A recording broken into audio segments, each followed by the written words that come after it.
ገብርኤል ማርያምን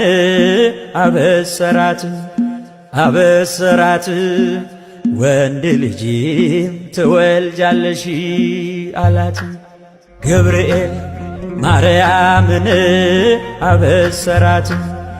አበሰራት ወንድ ልጅም ትወልጃለሽ አላት።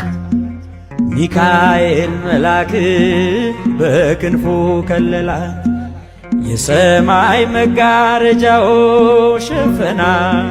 ንጽሕት ናትና በድንግልና ንጽሕት ናትና በድንግልና ጥፋት የለባትምና ወንድ ልጅ ወልዳልናለችና። ሚካኤል መልአክ በክንፉ